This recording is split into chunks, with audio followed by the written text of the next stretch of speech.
എന്നെ കൊണ്ട് സാധിക്കും എന്നുള്ളൊരു വിശ്വാസം നമുക്കുണ്ട് എങ്കിൽ നമുക്ക് എളുപ്പത്തിൽ നമ്മുടെ ലക്ഷ്യത്തിലേക്ക് എത്തിപ്പെടാം. കഠിനാധ്വാനം ഉണ്ടാകണം, ഒപ്പം അവസരം നിങ്ങളുടേതാണ്, നിങ്ങളുടേത് മാത്രമാണ്. ഹായ്, എല്ലാവർക്കും നമസ്കാരം.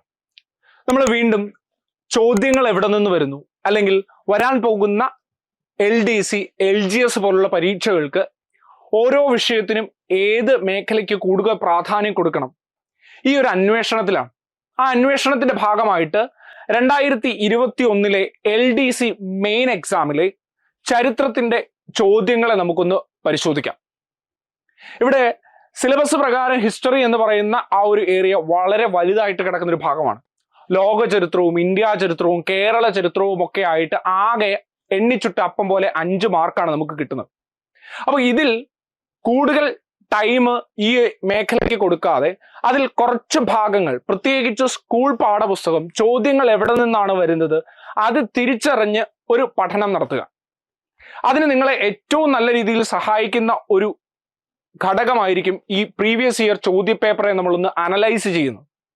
അതിന്റെ ഭാഗമായിട്ട് 2021 LDC ചോദ്യപേപ്പർ ഒന്ന് പരിശോധിക്കുകയാണ്. ഇത് ഹിസ്റ്ററിയുടെ മാത്രമല്ല, മറ്റെല്ലാ സബ്ജക്റ്റുകളുടെയും പുറകെ നിങ്ങൾക്ക് എന്ത് ചെയ്യും, വീഡിയോ ക്ലാസ്സുകളായിട്ട് ലഭിക്കും.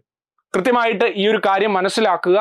അത് 2021 LDC നമുക്ക് നോക്കേണ്ടതുണ്ട്. അതുപോലെ തന്നെ 10th ലെവൽ മെയിൻസിനെ ബേസ് ചെയ്തിട്ടുള്ള ഏകദേശം 10-11 ചോദ്യപേപ്പറുകളുണ്ട്. ആ ചോദ്യപേപ്പർ ഓരോന്നും നമ്മൾ നോക്കുമ്പോൾ PSCയിലെ മാറ്റങ്ങളെ കൃത്യമായിട്ട് മനസ്സിലാക്കാൻ പറ്റും. ഏത് മേഖലയ്ക്ക് കൂടുതൽ ഇമ്പോർട്ടൻസ് കൊടുക്കണം എന്നുള്ള ഒരു തിരിച്ചറിവ് ലഭിക്കും. ആ തിരിച്ചറിവോടുകൂടി പഠനത്തെ സമീപിക്കുക. ഒരു തരത്തിൽ ഒരു സ്മാർട്ട് വർക്കാണ് ഈ ഒരു പഠനം. സോ നമുക്ക് ചോദ്യങ്ങളിലേക്ക് വരാം. ചോദ്യവും അതിന്റെ ഉത്തരം, അതുമായി ബന്ധപ്പെട്ട അനുബന്ധ വിവരം, ദെൻ ആ ചോദ്യം എവിടുന്ന് പിക്ക് ചെയ്തു, ഇത്രയും കാര്യങ്ങളായിരിക്കും പറഞ്ഞു പോവുക. സോ മുൻവർഷ ചോദ്യപേപ്പറിൽ ഹിസ്റ്ററി 2021 LDCയിൽ ചരിത്രവുമായി ബന്ധപ്പെട്ട ആ ഒരു ചോദ്യപേപ്പറിൽ വന്ന ആദ്യത്തെ ചോദ്യം, മലബാർ കലാപത്തിന്റെ ഭാഗമായി നടന്ന പ്രധാന സംഭവം ഏതാണ്? അപ്പൊ മലബാർ കലാപത്തിന്റെ ഭാഗമായിട്ട് കേരളത്തിൽ നടന്ന ഏറ്റവും പ്രധാനപ്പെട്ട സംഭവം ഏതാണ്? PSCയുടെ പുതിയ ഓപ്ഷൻ രീതികൾ 2021 പരീക്ഷിക്കപ്പെട്ടിരുന്നു. അതിന്റെ ഭാഗമായിട്ട് വന്നൊരു ഓപ്ഷൻ രീതിയായിരുന്നു 1 പൂക്കോട്ടൂർ യുദ്ധം, കുളച്ച യുദ്ധം, കുറിച്യ യുദ്ധം, ചാന്നാ ലഹള. ദെൻ PSC കൊടുത്തിരിക്കുന്ന ഓപ്ഷനിൽ എന്താണ്, A, B, C, D എന്നുള്ള ഓപ്ഷനിലേക്ക് വന്നപ്പോൾ വീണ്ടും എന്ത് ചെയ്തു, ഒരു ഓപ്ഷനിൽ നിന്നും ബൈപിക്കിംഗ് ഉണ്ടായി. നോക്കിയേ, A 1, 2, B 2, 3, C 3, 4, D 1. ഇതിൽ മലബാർ കലാപവുമായി ബന്ധപ്പെട്ട് 1921 ഏറനാട് വള്ളവനാട് താലൂക്കിൽ നടന്ന മലബാർ കലാപം അല്ലെങ്കിൽ മാപ്പിള ലഹളയുമായി ബന്ധപ്പെട്ടിട്ടുള്ള സംഭവം ഏതാണ്? പൂക്കോട്ടൂർ യുദ്ധം ആണ്. ഓക്കെ, അപ്പൊ ഇതിന്റെ ആൻസർ ഏതാണ്? ഓപ്ഷൻ D ആണ് ഇതിന്റെ ഉത്തരമായിട്ട് വരുന്നത്. കാര്യം ഓപ്ഷൻ D ആണ് 1 മാത്രം എന്നുള്ളത്. ഓക്കെ ആണല്ലോ. ഇനി ഈ ചോദ്യം എവിടെ നിന്നാണ് വന്നത് എന്നുള്ളത് ഒന്ന് നോക്കുക. നോക്കിയേ, സ്കൂൾ പാഠപുസ്തകത്തിലുണ്ട്. ഏത് ചാപ്റ്റർ ആണ്? 10ാം ക്ലാസ് സോഷ്യൽ സയൻസിന്റെ 8ാമത്തെ അധ്യായം, കേരളമാധുനികതയിലേക്ക്. അപ്പൊ കേരള ചരിത്രം പഠിക്കുന്ന ഒരു ഉദ്യോഗാർത്ഥി എന്ന നിലയിൽ നിങ്ങൾ നിർബന്ധമായും നോക്കി വെക്കേണ്ടുന്ന 2 ചാപ്റ്റർ ഉണ്ട്. ഒന്ന് 7ാം ക്ലാസ്സിലെ 8ാമത്തെ ചാപ്റ്റർ, നവകേരള സൃഷ്ടിക്കായി എന്നുള്ള ചാപ്റ്റർ. അതുപോലെ തന്നെ 10ാം ക്ലാസ്സിലെ 8ാമത്തെ ചാപ്റ്റർ, കേരളം ആധുനികതയിലേക്ക്. ഈ 2 ചാപ്റ്ററുകളും കേരള ചരിത്രവുമായി ബന്ധപ്പെട്ട് അറിഞ്ഞു വെച്ചിരിക്കണം. നോക്കിയേ, അതിൽ കൃത്യമായിട്ട് പൂക്കോട്ടൂർ യുദ്ധത്തെ പറ്റി പറയുന്നുണ്ട്. നോക്ക്, നിസ്സഹരണവും ഖിലാഫത്തും ശക്തമായ മലബാറിൽ 1921 മലബാർ കലാപത്തിന്റെ ഭാഗമായി നടന്ന പ്രധാന സംഭവമാണ് പൂക്കോട്ടൂർ യുദ്ധം എന്നുള്ളത്. ഓക്കെ, അപ്പം സ്കൂൾ ടെക്സ്റ്റിൽ നിന്നും അതേപോലെ ഒരു സ്റ്റേറ്റ്മെന്റ് കടന്നു വന്നു. പൂക്കോട്ടിലെ ഖിലാഫത്ത് കമ്മിറ്റിയുടെ സെക്രട്ടറി ആയിരുന്ന വടക്കേ വീട്ടിൽ മുഹമ്മദിനെ മോഷണ കുറ്റം ചുമത്തി അറസ്റ്റ് ചെയ്യാൻ ബ്രിട്ടീഷ് പോലീസ് ശ്രമിച്ചതോടെയാണ് കലാപം ആരംഭിച്ചത്. ഓക്കെ, അപ്പം കലാപത്തിനുള്ള കാരണവും അവിടെ പറഞ്ഞിട്ടുണ്ട്. അതായത് പൂക്കോട്ടൂർ കലാപത്തിനുള്ള കാരണവും എന്ത് ചെയ്യുന്നുണ്ട്, ഇവിടെ പറഞ്ഞു പോകുന്നുണ്ട്. അപ്പൊ ഈ ഒരു പോയിന്റ് ഇവിടെ ഒന്ന് മനസ്സിലാക്കി വെക്കുക. ഇനി മലബാർ കലാപത്തിന് വളരെ പ്രാധാന്യമുണ്ട്. അതുകൊണ്ട് തന്നെ മലബാർ കലാപവുമായി ബന്ധപ്പെട്ട ചില കാര്യങ്ങളൊന്ന് നോക്കിപ്പോകാം. ഏറ്റവും ആദ്യമേ നോക്കുക, മാപ്പിള ലഹള. അതായത് മലബാർ കലാപം 1921 നടന്ന മലബാർ കലാപം, അതേ തുടർന്ന് വാഗൺ ട്രാജഡി ഉണ്ടായിരുന്നു. അത് മലബാർ കലാപവുമായി ബന്ധപ്പെട്ടതാണ്. അപ്പം ഈ മലബാർ കലാപം 1835 കാലഘട്ടത്തിൽ ആരംഭിച്ച ഒന്നാണ്. മാപ്പിളകൾ, അതായത് മലബാറിലെ മുസ്ലിമുകൾ ഏത് പേരിലാണ് അറിയപ്പെട്ടിരുന്നത്? മാപ്പിളമാർ എന്നാണ് അറിയപ്പെട്ടിരുന്നത്. അപ്പം ഇവിടെ ടിപ്പുവിന്റെ ഭരണകാലത്തും അല്ലെങ്കിൽ ടിപ്പുവിന് മുൻപ് ഒരു വ്യവസ്ഥിതി, കർഷകന് കൂടുതൽ പ്രാതിനിധ്യം കൊടുത്തിരുന്ന ഒരു വ്യവസ്ഥിതി ആയിരുന്നില്ല. ടിപ്പുവിന്റെ ഭരണകാലത്താണ് കർഷകന് കൂടുതൽ ഇമ്പോർട്ടൻസ് കൊടുത്തത്. ടിപ്പുവിന്റെ ഭരണത്തിന് ശേഷം വന്ന ബ്രിട്ടീഷുകാര് എന്ത് ചെയ്യുന്നു? കർഷകന്റെ പ്രാതിനിധ്യം എടുത്തു കളയുന്നു. അതേ തുടർന്ന് കർഷകർ എന്ത് ചെയ്തു? കലാപത്തിലേക്ക് വരുന്നു. അപ്പം മലബാറിലെ കർഷകർ 1835 മുതൽ 1853 വരെ ഭൂവുടമകൾക്കും ബ്രിട്ടീഷുകാർക്കുമെതിരെ 22 കലാപങ്ങൾ നടത്തി. ഓക്കെ, ഇനി ഈ കലാപത്തിൽ വധിക്കപ്പെട്ട മലബാറിലെ മജിസ്ട്രേറ്റ് ആരാണ്? കനോലി. ഓർത്തു വെക്കുക, നിലമ്പൂരിലെ തേക്കിൻ തോട്ടം സ്ഥാപിച്ചത് ആരായിരുന്നു? കനോലി ആയിരുന്നു. ഓർത്തു വെക്കുക. അപ്പം മലബാർ കലാപത്തിന്റെ ഭാഗമായിട്ട് വധിക്കപ്പെട്ട ബ്രിട്ടീഷ് ഉദ്യോഗസ്ഥൻ ആരാണ്? കനോലി. ഓക്കെ, ഇനി നോക്കി, ഈ കലാപത്തെ തടയാൻ, അതായത് മലബാറിലുണ്ടായ ഈ കലാപത്തെ 1835 മുതൽ 1853 വരെയുള്ള കാലഘട്ടത്തിലുണ്ടായ മാപ്പിള ലഹളയെ തടയുന്നതിന് വേണ്ടിയിട്ട് 1854 മലബാർ സ്പെഷ്യൽ പോലീസ് MSP സ്ഥാപിച്ചു. Malabar special police 1854. ഓക്കെ ആണല്ലോ. ഇനി നോക്കിക്കേ, ബാക്കിയിലേക്ക് കുറച്ച് കാര്യം കൂടി ഒന്ന് നോക്കാം. ഇനി ഈ മലബാർ കലാപത്തെ, അതായത് 1835 മുതൽ 1853 വരെയുള്ള കാലഘട്ടത്തിൽ നടന്ന മലബാർ കലാപത്തെ അല്ലെ മാപ്പിള ലഹളയെ പറ്റി അന്വേഷിക്കാൻ നിയോഗിച്ച ഒരു കമ്മീഷൻ ഉണ്ടായിരുന്നു. അതായത് ഈ കലാപത്തെ കുറിച്ച് അന്വേഷിക്കാനും അന്വേഷണം നടത്താൻ നിയോഗിക്കപ്പെട്ട ജഡ്ജി ആരാണ്? സ്ട്രെഞ്ച് ആണ്. ഓക്കെ, അപ്പം സ്ട്രെഞ്ച് കമ്മിറ്റി എന്നുള്ളത് മലബാർ കലാപം അന്വേഷിക്കാനായിട്ടുള്ള ഒരു കമ്മിറ്റിയാണ്. ഇനി അവിടെയും കൊണ്ടും തീർന്നില്ല, തുടർച്ചയായ കലാപങ്ങളെ പറ്റി പഠിക്കാൻ നിയോഗിക്കപ്പെട്ട ഒരു കമ്മീഷനാണ് വില്യം ലോഗൻ കമ്മീഷൻ എന്നുള്ളത്. അപ്പം സ്ട്രെഞ്ച് കമ്മിറ്റിയും വില്യം ലോഗൻ കമ്മിറ്റിയും ഏതുമായി ബന്ധപ്പെട്ടതാണ്? മലബാർ കലാപം അന്വേഷിക്കാനായിട്ടുള്ള കമ്മിറ്റികളായിരുന്നു. ഓക്കെ, ഇനി ബ്രിട്ടീഷുകാരുടെ തെറ്റായ നികുതി നയമാണ് കലാപങ്ങൾക്ക് കാരണമെന്ന് വില്യം ലോഗൻ കമ്മീഷൻ വിലയിരുത്തി. ഓക്കെ ആണല്ലോ. അപ്പം ജസ്റ്റ് ഒരു ചോദ്യം പഠിച്ചു. ദെൻ ഇതോടൊപ്പം തന്നെ വരാൻ സാധ്യതയുള്ള ഒരു മേഖലയുമായി ബന്ധപ്പെട്ടുള്ള കുറച്ച് ഡീറ്റെയിലിംഗ് നമ്മൾ എന്ത് ചെയ്തു? ഒന്ന് നോക്കിപ്പോകുന്നു. ഓക്കെ, ഇനി അടുത്ത ചോദ്യത്തിലേക്ക് വരുന്നു. അടുത്ത ചോദ്യം ലോകചരിത്രവുമായി ബന്ധപ്പെട്ടാണ്. ലോകചരിത്രവുമായി ബന്ധപ്പെട്ട് ലോകചരിത്രം പഠിക്കുമ്പോഴത്തേന് എടുത്ത് നോക്കി വെക്കേണ്ടുന്ന, അല്ലെങ്കിൽ നമ്മൾ കൃത്യമായിട്ട് അറിഞ്ഞു പോകേണ്ടുന്ന 2 ചാപ്റ്ററുകൾ സ്കൂൾ ടെക്സ്റ്റിലുണ്ട്. 10ാം ക്ലാസ്സിലെ 1ാമത്തെ ചാപ്റ്റർ, ദെൻ 10ാം ക്ലാസ്സിലെ 2ാമത്തെ ചാപ്റ്റർ. ഈ 2 ചാപ്റ്ററുകൾ നിർബന്ധമായിട്ടും അറിഞ്ഞു വെച്ചിരിക്കണം. ഓക്കെ, അപ്പം 10ാം ക്ലാസ്സിലെ 1ാമത്തെ ചാപ്റ്റർ ലോകത്തെ സ്വാധീനിച്ച വിപ്ലവങ്ങളും 10ാം ക്ലാസ്സിലെ 2ാമത്തെ ചാപ്റ്റർ ലോകം 20ാം നൂറ്റാണ്ടിൽ എന്നുള്ള ചാപ്റ്ററുമാണ്. അത് അറിഞ്ഞു പോകണം. നോക്കിക്കേ, ത്രികക്ഷി സൗഹാർദ്ദത്തിൽ ഉൾപ്പെട്ടിരിക്കുന്ന രാജ്യങ്ങൾ. അപ്പം ത്രികക്ഷി സൗഹാർദ്ദത്തിൽ ഉൾപ്പെട്ടിരിക്കുന്ന രാജ്യങ്ങൾ ഏതൊക്കെയാണ് എന്നാണ് നോക്കേണ്ടത്.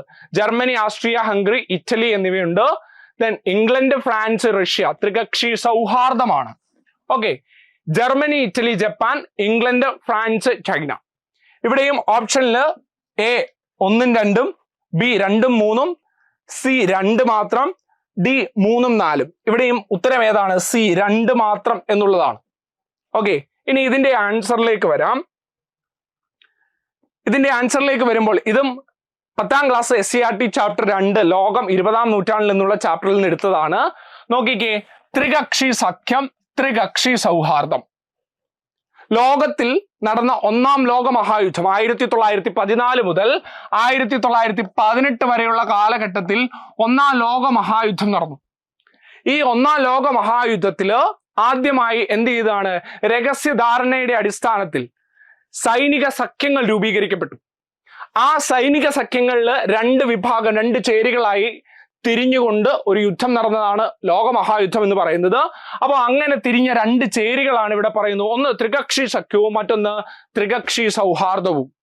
ഓക്കെ, അപ്പം ത്രികക്ഷി സൗഹാർദ്ദം നമ്മുടെ ചോദ്യത്തിൽ ത്രികക്ഷി സൗഹാർദ്ദമാണ്. ത്രികക്ഷി സൗഹാർദ്ദത്തിൽ ആരൊക്കെയുണ്ട്? England, France, Russia. ആരൊക്കെയാണ്? England, France, Russia. ഓക്കെ, ഇനി ത്രികക്ഷി സഖ്യത്തിൽ ആരൊക്കെയാണ് ഉണ്ടായിരുന്നത്? ജർമ്മനിയും ആസ്ട്രിയ ഹംഗറിയും ഇറ്റലിയും ത്രികക്ഷി സഖ്യത്തിലാണുള്ളത്. ഓക്കെ, സഖ്യത്തിൽ ആരൊക്കെയാണ്? Germany, Austria Hungary, Italy. സൗഹാർദ്ദത്തിൽ ആരൊക്കെയായിരുന്നു? ഇംഗ്ലണ്ടും ഫ്രാൻസും റഷ്യയും. ഇത് ഇതുപോലെ ഒന്ന് പഠിച്ചു വെച്ചിരിക്കുക. ഇത് കൃത്യമായിട്ട് നമ്മൾ എന്ത് ചെയ്യുക, ബൈഹാർട്ട് ചെയ്യാനായിട്ട് തന്നെ ശ്രമിക്കുക. ഇതിൽ നിന്നൊരു ചോദ്യം കാണാൻ സാധ്യതയുണ്ട്. കാരണം പിന്നീട് വന്ന പരീക്ഷകളിലെ ചോദ്യപേപ്പറുകളിലൊക്കെ ഇത്തരത്തിൽ ഇതുമായി ബന്ധപ്പെട്ട് ഈ ഒരു ഏരിയയിൽ നിന്നുള്ള ചോദ്യം ഉണ്ടായിരുന്നു. ഓക്കെ, അതുപോലെ തന്നെ ഈ ഒരു ഏരിയയുമായി ബന്ധപ്പെട്ട് നിൽക്കുന്നതാണ് ഒന്നാം ലോക മഹായുദ്ധവുമായി ബന്ധപ്പെട്ടുള്ള സിനിമകൾ ഏതൊക്കെയാണ്, രണ്ടാം ലോക മഹായുദ്ധവുമായി ബന്ധപ്പെട്ട സിനിമ ഏത്, ആ ഭാഗം നമ്മൾ നോക്കേണ്ടതാണ്. അപ്പം അടുത്ത വർഷങ്ങളിലെ ചോദ്യപേപ്പർ നോക്കുമ്പോൾ തന്നെ നമുക്കത് മനസ്സിലാവും. ഓക്കെ, അപ്പൊ ഈ ഒരു ഭാഗം ഇവിടെ ഓർത്തു വെക്കുക. ത്രികക്ഷി സഖ്യം, ത്രികക്ഷി സൗഹാർദ്ദം. ത്രികക്ഷി സഖ്യത്തില് ജർമ്മനിയും ആസ്ട്രിയ ഹംഗറിയും ഇറ്റലിയും, ത്രികക്ഷി സൗഹാർദ്ദത്തില് ഇംഗ്ലണ്ട്, ഫ്രാൻസ്, റഷ്യ. ഇനി ഒന്നാം ലോക മഹായുദ്ധത്തിൽ ഈ ഒരു ഭാഗമുണ്ട്. രണ്ടാം ലോക മഹായുദ്ധം 1939 മുതൽ 1945 വരെയായിരുന്നു രണ്ടാം ലോക മഹായുദ്ധം. ഈ രണ്ടാം ലോക മഹായുദ്ധത്തിലും 2 ശാക്തിക ചേരികൾ ഉണ്ടായിരുന്നു. അതിലൊന്ന് അച്ചുതണ്ട് ശക്തികളാണ്. അച്ചുതണ്ട് ശക്തികളിൽ ആരൊക്കെയുണ്ട്? ജർമ്മനിയും ഇറ്റലിയും ജപ്പാനും. ഓക്കെ, അച്ചുതണ്ട് ശക്തികൾ ആരൊക്കെയാണ്? Germany, Italy, Japan.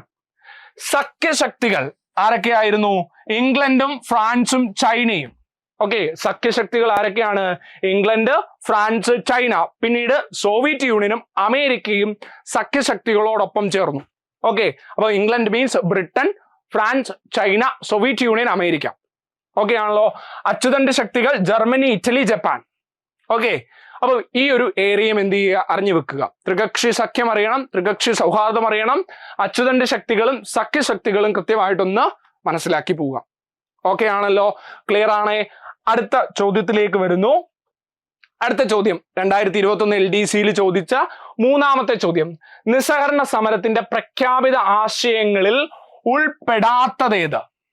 ഓക്കെ, നിസ്സഹകരണ പ്രസ്ഥാനം 1920 ഗാന്ധിജി നിസ്സഹകരണ പ്രസ്ഥാനം കൊണ്ടുവരുന്നത്.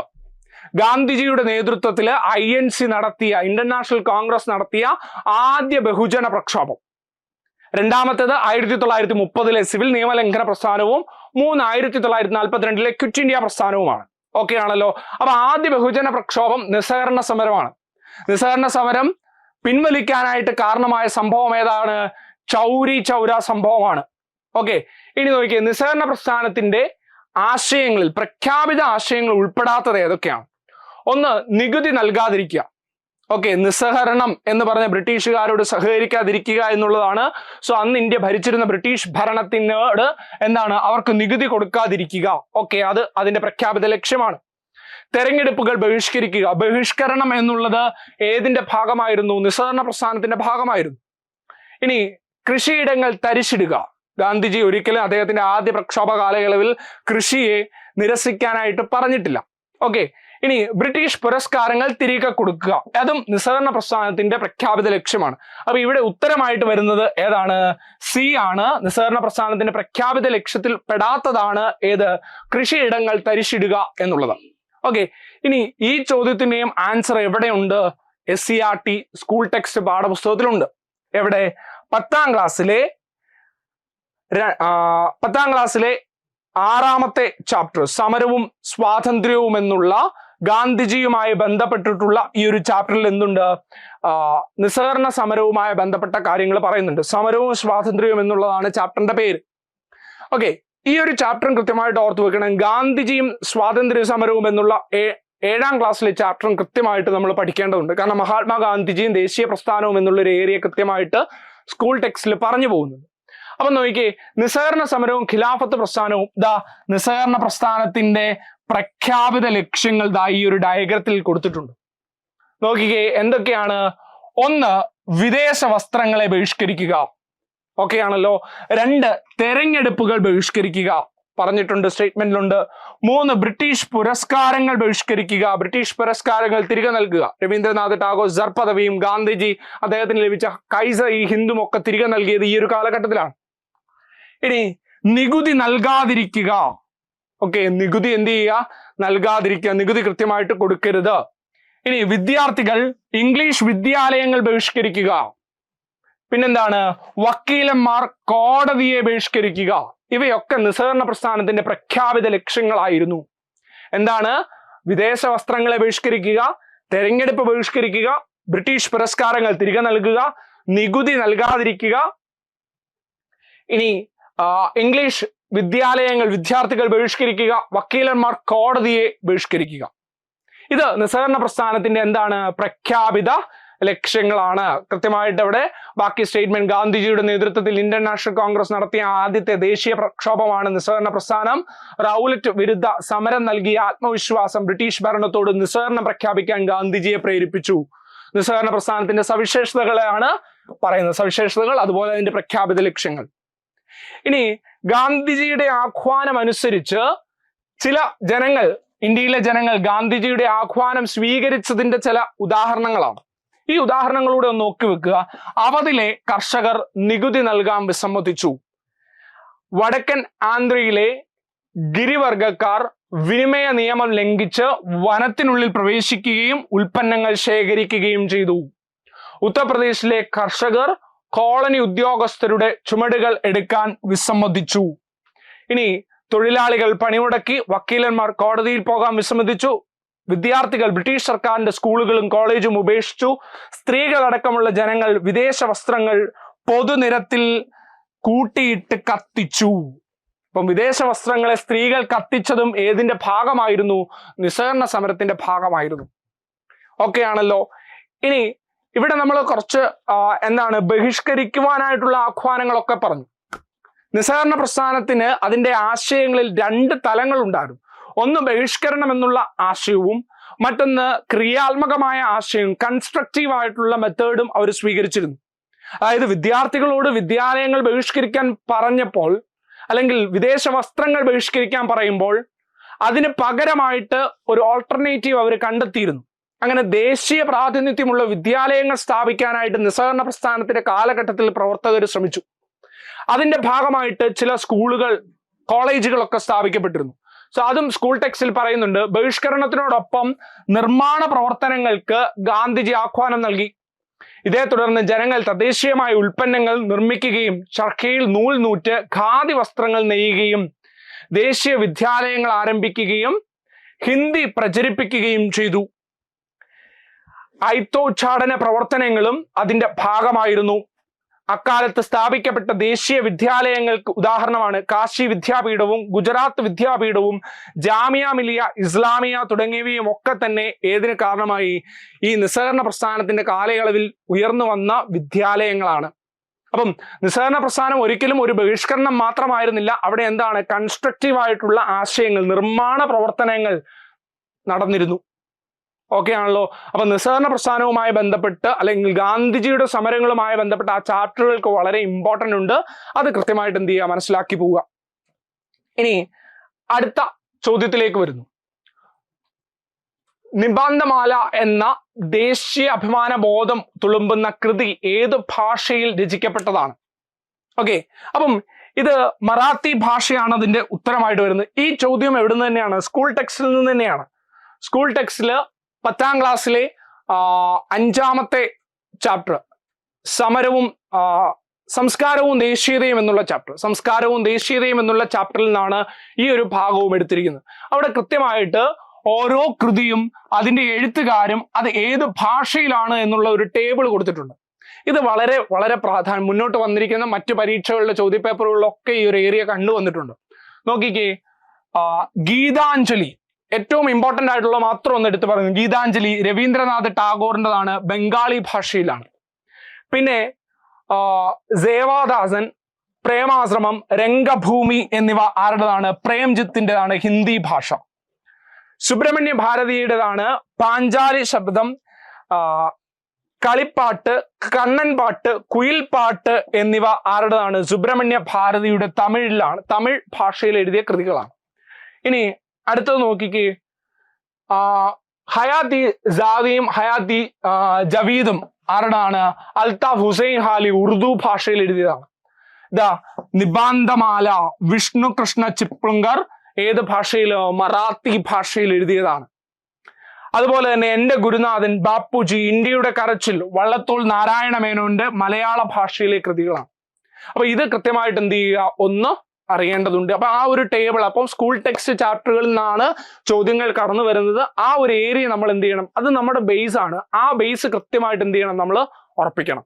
ഓക്കെ, ഇനി ലാസ്റ്റ് ചോദ്യത്തിലേക്ക് വരുന്നു. LDC 2021 ചോദിച്ച ആ ഹിസ്റ്ററിയുമായി ബന്ധപ്പെട്ട അടുത്തൊരു ചോദ്യമാണ്. WTO ലോക വ്യാപാര സംഘടന സ്ഥാപിതമായ വർഷം ഏത്? ഇത് ഐക്യരാഷ്ട്രസഭ എന്നുള്ള ഒരു ഭാഗം നമുക്ക് വേൾഡ് ഹിസ്റ്ററിയുടെ സിലബസിൽ പറയുന്നുണ്ട്. അപ്പം ഐക്യരാഷ്ട്രസഭയുമായി ബന്ധപ്പെട്ട കാര്യങ്ങൾ കൃത്യമായിട്ട് ഡീറ്റെയിൽ ചെയ്യുന്നത് NCERT ടെക്സ്റ്റ് ബുക്കിലാണ്. അതായത് +2 പൊളിറ്റിക്കൽ സയൻസിന്റെ ഒരു ചാപ്റ്റർ ഉണ്ട്, 15ാമത്തെ ചാപ്റ്റർ, അന്താരാഷ്ട്ര സംഘടനകൾ എന്നുള്ള ചാപ്റ്റർ. ആ ഒരു ചാപ്റ്ററിലാണ് ഐക്യരാഷ്ട്രസഭയുമായി ബന്ധപ്പെട്ട കാര്യങ്ങളും അതിന്റെ അനുബന്ധ ഏജൻസികളെ പറ്റി പറയുന്നത്. അവിടെ കൃത്യമായിട്ടൊരു ടേബിളിൽ അല്ലെങ്കിൽ ഒരു ബോക്സിനകത്ത് WTOയെ കുറിച്ചും അതുപോലെ തന്നെ ലോക ബാങ്കിനെ പറ്റിയും IMFനെ പറ്റിയും ഒക്കെ പറയുന്നുണ്ട്. അത് കൃത്യമായിട്ടൊന്ന് മനസ്സിലാക്കി പോവുക. സോ ലോക വ്യാപാര സംഘടന ഉത്തരം 1995 ആണ്. സോ അതുമായി ബന്ധപ്പെട്ട് സ്ഥാപിതമായ വർഷം 1995 ജാനുവരി 1 ആസ്ഥാനം ജനീവ. നിലവിലെ അംഗരാജ്യങ്ങൾ 164 ആണ്. ആഗോള വ്യാപാരത്തിന്റെ നിയമങ്ങളും വ്യവസ്ഥകളും രൂപീകരിക്കുന്ന ഒരു അന്താരാഷ്ട്ര സംഘടനയാണ് WTO. 1948 സ്ഥാപിതമായ ഗാട്ടിന്റെ പിൻഗാമിയാണ് ഏതെന്ന് പറയുന്നത് WTO അഥവാ ലോക വ്യാപാര സംഘടന എന്നുള്ളത്. ഇതും പലപ്പോഴും ചോദിച്ചു കണ്ടിട്ടുള്ള ഒരു ചോദ്യമാണ്. 1948 സ്ഥാപിതമായ ഗാട്ടിന്റെ പിൻഗാമിയാണ് ഏത് സംഘടന? WTO എന്നുള്ള സംഘടന. ഗാട്ടിന് പകരം 1995 WTO നിലവിൽ വന്നത്. ഓക്കെ ആണല്ലോ. സോ നമ്മൾ ജസ്റ്റ് എന്ത് ചെയ്യാണ്, 2021 ചോദ്യപേപ്പർ നോക്കി ഒരു 5 ചോദ്യങ്ങൾ നമ്മളൊന്ന് പഠിക്കുക മാത്രം, ഒന്ന് മനസ്സിലാക്കുക ഏത് ഏരിയയിൽ നിന്നാണ് ചോദ്യം വരുന്നത്. അപ്പൊ നമുക്ക് നമ്മുടെ പഠനത്തെ നമുക്ക് എന്ത് ചെയ്യാം, ആ ഒരു ഏരിയയിലേക്ക് മാത്രം എന്ത് ചെയ്യാം, ഒന്ന് ഫോക്കസ് ചെയ്യാം. അത് തീർത്തതിന് ശേഷം അതിന്റെ എക്സ്ട്രാ ആയിട്ടുള്ള കാര്യങ്ങൾ കുറച്ചുകൂടെ ഡീറ്റെയിൽ ആയിട്ടുള്ള ഭാഗങ്ങളിലേക്ക് പോവുക. സോ അപ്പൊ നിങ്ങൾക്ക് തുടങ്ങുമ്പോൾ, അതായത് സിലബസ് കൃത്യമായിട്ട് പഠിച്ച് ഇത്രയും വലിയൊരു സിലബസ് പഠിച്ചു തുടങ്ങുമ്പോഴത്തേന് നിങ്ങൾക്ക് ഒരു ഐഡിയ കിട്ടാനായിട്ട് നിങ്ങൾക്ക് വളരെയധികം ഈ ക്ലാസ് ഉപകാരപ്പെടുമെന്ന് വിശ്വസിക്കുന്നു. ഒരു ചെറിയ കാര്യം കൂടെ പറയുന്നു. കഠിനാധ്വാനത്തെക്കാൾ വലിയ ചക്രങ്ങളില്ല. നമ്മൾ എന്തൊക്കെ ചെയ്തെന്ന് പറഞ്ഞിട്ടും കാര്യമില്ല. നമ്മൾ ഒരു വാഹനമാണ് എങ്കിൽ അതിന്റെ ചക്രങ്ങൾ നമ്മുടെ കഠിനാധ്വാനമായിരിക്കണം. ആ കഠിനാധ്വാനവും അതുപോലെ തന്നെ ആത്മവിശ്വാസത്തെക്കാൾ മൂല്യവത്തായ ഇന്ധനങ്ങളുമില്ല. എന്നെക്കൊണ്ട് സാധിക്കും എന്നുള്ളൊരു വിശ്വാസം നമുക്കുണ്ട് എങ്കിൽ നമുക്ക് എളുപ്പത്തിൽ നമ്മുടെ ലക്ഷ്യത്തിലേക്ക് എത്തിപ്പെടാം. കഠിനാധ്വാനം ഉണ്ടാകണം, ഒപ്പം നമ്മുടെ കഴിവിൽ നമുക്കൊരു വിശ്വാസം ഉണ്ടാകണം. ആ വിശ്വാസത്തിൽ നിങ്ങളുടെ ലക്ഷ്യത്തിലേക്ക് നിങ്ങൾക്ക് എളുപ്പത്തിൽ എത്തിച്ചേരാൻ പറ്റും. അപ്പം ഒന്നുകൂടെ ഓർക്കുന്നു, കഠിനാധ്വാനത്തെക്കാൾ വലിയ ചക്രങ്ങളില്ല, ആത്മവിശ്വാസത്തെക്കാൾ മൂല്യവത്തായ ഇന്ധനങ്ങളില്ല. നിങ്ങളുടെ ലക്ഷ്യത്തിലേക്ക് ഇതിലും എളുപ്പത്തിൽ എത്താവുന്ന ഒരു വാഹനവും കണ്ടുപിടിക്കപ്പെട്ടിട്ടില്ല. അവസരം നിങ്ങളുടേതാണ്, നിങ്ങളുടേത് മാത്രമാണ്. എല്ലാ പ്രിയപ്പെട്ട ഉദ്യോഗാർത്ഥികൾക്കും വിജയാശംസകൾ നേരുന്നു. Thank you.